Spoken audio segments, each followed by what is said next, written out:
Masarap na langgunisa ba ang hanap nyo o maligalig na Batanggenya kagaya ko? Yan! Bago nga pala ang lahat, ako nga pala si Rena, OFW dito sa Taiwan, tabalang ipon, charis. Kakalabas ko nga lang sa trabaho guys, at dahil nag-text ang 7-Eleven na andinin na daw yung langgunisa, ay walang umuulan talaga naman. Saye na kung saye, makuha lang ang langgunisa at nang may maiulam na. At petsa de peligro guys, pagkagarin yung petsa de peligro, ayaw lagi nang walang-wala. Tingnan nyo naman rin baby ko, kawawang kawawa, makuha lang rin langgunisa. Inabot na ng ulan, pagkakalakas patawarin. Nga pala guys, nag-i-e-bike ako papunta ng trabaho kasi medyo tamad talaga ako. Pagkatapos nga ng ilang preno, nakauwi na ako ng dorm. Tapos nagpalit lang ako ng damit, gawa ng naulanan nga at sumayi ako sa ulan, makuha lang ang langgunisang are.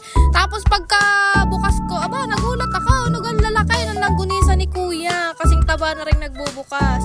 Tapos magaling na nga lamang at siya'y nagpadala, gawa na ako'y wala na din kakwarta-kwarta, edi ayan. Kaya naman kung kayo ho'y napapaibaig ng garinin langgunisa, meron sweet flavor, garlic, tapos meron din silang tocino. Ala, inire-recommend ko sa inyo are, kayo bumili na re. O di kaya kung gusto nyo naman ng extra income, ay nako, pwede kayo mag-reseller. I-message nyo na lang ang kanilang TikTok account at ilalagay ko nga dito pati yung kanyang Facebook account. At dahil nga hindi na din ako matali at pasal na alay, di aking niluto na. Pag nga pala niluluto ko ang langgunisa, nilalagyan ko lang siya ng kaunting tubig, tapos inaantay ko lang din niya na maiga-iga ng kaunti.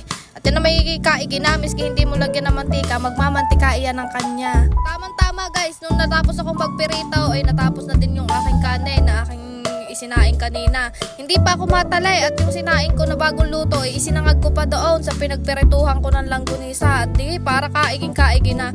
Hindi maniwala man ho kayo sa hindi, yan ho, inaubos ko talaga. Inubos kong ubos na ubos at talaga naman pagkakasarap. Yung ka naman sabik na sabik. Kaya naman kung gusto nyo ng garinain na ka, i-message nyo na rin silang gunisa maker din sa Taiwan. Yun lamang, salamat, bye-bye.